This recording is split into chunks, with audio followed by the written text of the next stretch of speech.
अस्सलाम वालेकुम वरहमतुल्लाहि वबरकातुह। आप तमाम व्यूवर्स का वाहन फाउंडेशन के फर्स्ट पॉडकास्ट में इस्तकबाल है और ये हम सब की खुशकिस्मती है कि हमारे पॉडकास्ट के सिलसिले का आगाज ही एक अजीम शख्सियत के जरिए हो रहा है। उस्ताद मोहतरम डॉक्टर मुफ्ती यासिर नदीम अल-वाजदी दामत बरकातुहुमुल आलिया के जरिए हजरत आपका इस्तकबाल है हमारे पॉडकास्ट में। जज़ाकुमुल्लाह खैरन।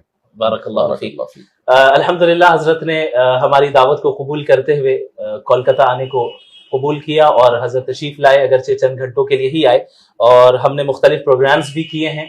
हमारे यहाँ अल्हम्दुलिल्लाह दारुल इफ्ता का इनॉग्रेशन भी हुआ और इसके अलावा न्यू एथिज्म पर हजरत का एक जामे बयान भी हुआ यहाँ कोलकाता के ऑडिटोरियम में और लोगों ने खूब इस्तेफादा किया।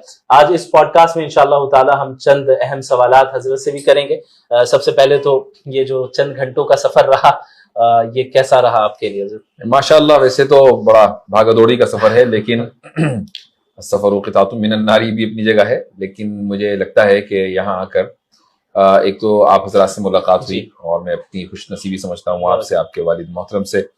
और यहाँ का माहौल एक प्रोग्राम से तो मुकम्मल अंदाजा नहीं होता, लेकिन जितना कितना भी है मुझे अंदाजा हुआ कि इल्म दोस्त लोग हैं और इस तरह के मौज़ूआत के ऊपर गुफ्तगू सुनना चाहते हैं, समझना चाहते हैं, तो अच्छा लगा माशाअल्लाह। अल्हम्दुलिल्लाह।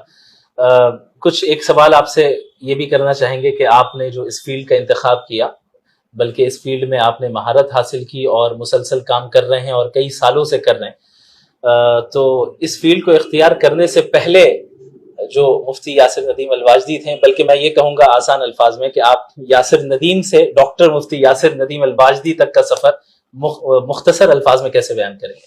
सफर तो तवील है तो इसलिए मुख्तसर अल्फाज में बयान करना मुश्किल है। अलबत्ता मैं इतना जरूर कहूंगा कि इस मौजू पर ऐसा नहीं कि कोई प्लानिंग के साथ हम इस मौजू पर आए, ये मिन जानिबिल्लाह चीजें होती हैं। मैंने बारहा कहा भी और आज आपकी पॉडकास्ट में भी कह रहा हूँ कि मैं इसका क्रेडिट अपने स्टूडेंट्स को देता हूँ। तो और हुआ ये था कि 2000 गालिबन 12 या 13 की बात होगी, मैं अपने स्टूडेंट्स को शरह कायद पढ़ा रहा था, तो उन्होंने मुझसे कुछ एतराज़ात ऐसे किए कि जिनका जवाब मेरे पास नहीं था, जबकि मैं उनका अकीदे का उस्ताद था।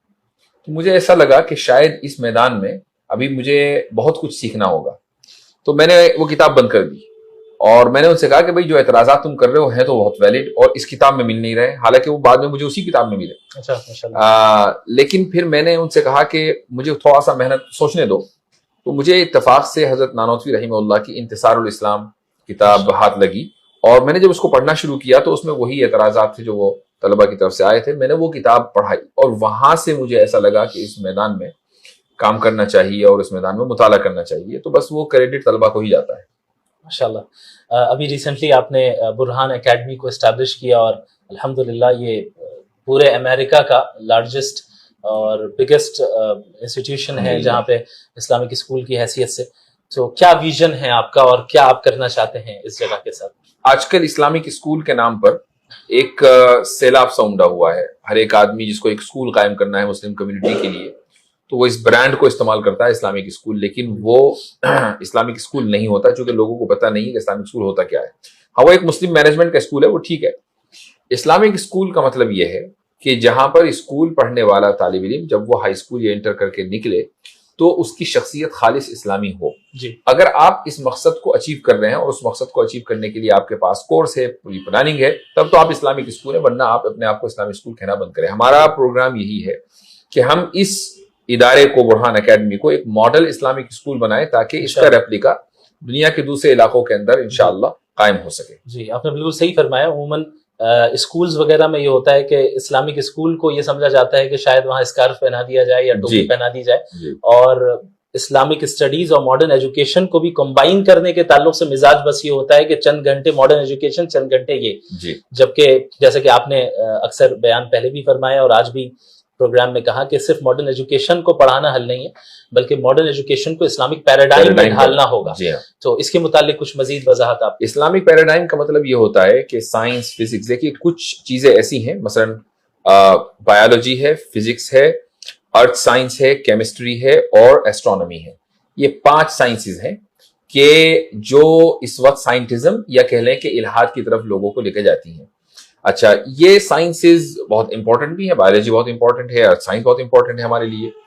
अगर आप इसको इस्लामिक पैराडाइम पर पढ़ाएंगे, जिसका मतलब ये है, मसलन फिजिक्स में اگر آپ ہمیں یہ پتا چلتا ہے اصول سے کہ بھائی کہ مادی وجود ہی صرف وجود ہے اور اس کے علاوہ کوئی دوسرا وجود نہیں ہے، اور ہم یہ مثلا جو آئزک نیوٹن وغیرہ ہے ان کے اصولوں سے ہم یہ چیز کشید کرتے ہیں، تو اگر ٹیچر طلبہ کو یہ بتائے کہ یہ جو اصول ہیں ان کا تعلق صرف اور صرف ہماری اس طبیعیاتی دنیا سے ہے، مابعد طبیعیات سے نہیں ہے، تو مسئلہ حل ہو جاتا ہے۔ ٹیچر یہ جانتا ہی نہیں ہے، اور یہ جب نہیں جانتا تو بتاتا بھی نہیں ہے کہ ان اصولوں کا طبیعیاتی زندگی سے تعلق ہے، مابعد طبیعیات سے نہیں ہے۔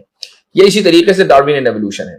ڈارون اینڈ ایوولوشن کو باقاعدہ اس طریقے سے پڑھایا جاتا ہے اسکولوں میں گویا کہ ان کے اوپر ایمان لانا ضروری ہو۔ میں ایک واقعہ بتاتا ہوں آپ کو، اس سے آپ کو اندازہ ہوگا کہ اسلامک اسکولوں کی صورتحال کیا ہے۔ میری ایک اسٹوڈنٹ ہے جو ایک اسکول کی پرنسپل ہے میرے کام، میں نے ان کو ایک مرتبہ کال کی اور یہ ان سے پوچھا کہ آپ کے اسکول میں ایوولوشن کس طریقے سے پڑھایا جاتا ہے، جب آپ پڑھا لیتے ہیں آپ لوگ تو پھر کیا ہوتا ہے؟ تو انہوں نے بڑے فخر سے کہا کہ ہم اس کے بعد مسجد کے امام صاحب کو بلاتے ہیں، وہاں امام کا مطلب یہ ہے کہ وہ اسلامک اسکول ہے اور امام کوالیفائڈ ہوتے ہیں، ایسا نہیں ہے کہ ان کو کچھ نہیں پتا، وہ آتے ہیں اور پھر قرآن اور حدیث کی روشنی میں بتاتے ہیں کہ یہ سب جو آپ نے پڑھا ہے یہ غلط پڑھا ہے۔ اچھا، تو میں نے ان سے کہا کہ بھائی اس سے تو مزید لوگوں کے بچوں کے ذہنوں میں شکوک و شبہات ہوں گے کہ امام صاحب نے آیا قرآن سنت پیش کیا اور سائنس کا انکار کر دیا اور سائنس کا جواب نہیں دیا، تو آپ جواب کیوں نہیں دیتے؟ تو اس پر وہ خاموش ہو گئی۔ تو مجھے ایسا لگتا ہے کہ اگر آپ ڈارون اینڈ ایوولوشن کو سائنٹیفک طور سے پڑھائیں اور اس کی سائنٹیفک ہی ریفیوٹیشن اس کا کریں تو قرآن و سنت پڑھانے کی بتانے کی ضرورت نہیں ہے۔ طالب علم کو خود معلوم ہونا چاہیے کہ یہ کوئی ایسی تھیوری نہیں ہے کہ جس پر ایمان لایا جائے، یہ ہے پیراڈائم الحمدللہ۔ اور خصوصاً ڈارونین ایوولوشن کے حوالے سے جو آپ کا کورس رہا ہے، چونکہ میں نے تحفظ الملاحدہ کورس کیا ہے 2 سالہ الحمدللہ اسے مکمل، تو آپ کا جو ڈارونین ایوولوشن کا رہا ہے، میں نہیں سمجھتا کہ خصوصاً علماء کے طبقے میں کوئی اتنا زیادہ بہترین انداز سے اور جامع انداز سے اسے بیان کیا، واللہ اعلم بالصواب۔ تو جلدی انشاءاللہ وہ تصنیف کی شکل میں، ہاں انشاءاللہ۔ وہ اصل میں کیا ہے کہ جب آدمی کسی پریشانی میں مبتلا ہوتا ہے اور اس کا حل تلاش کرتا ہے اور یہ سوچتا ہے کہ اس جیسی پریشانی شاید دوسروں کو بھی آ رہی ہوگی، تو پھر حل صحیح نکلتا ہے۔ جب میں نے ڈارون ایوولوشن پڑھنا شروع کیا اور اس میں جو اصطلاحات آئیں اور وہ سر سے گزرنے لگی، تو مجھے لگا کہ جو بھی مدرسے کا پروڈکٹ اس فن کو پڑھے گا اور سمجھے گا اس کے ساتھ یہ معاملہ ہونا ہے۔ بالکل۔ تو میں نے اس کو اس طریقے سے پیش کرنے کی کوشش کی جیسا کہ ایک مدرسے میں کسی کورس کو پڑھایا جاتا ہے، کہ پہلے اصطلاحات بتائی جاتی ہیں، تعریفات آتی ہیں، یعنی جامع و مانع تعریفات، اور اس کے بعد پھر مباحث، دلائل، جواب الجواب، جواب و جواب الجواب۔ اس طریقے سے جب آپ اس مزاج اور مائنڈ سیٹ کو سامنے رکھ کر پڑھائیں گے تو مشکل سے مشکل فن آسان ہو جائے گا۔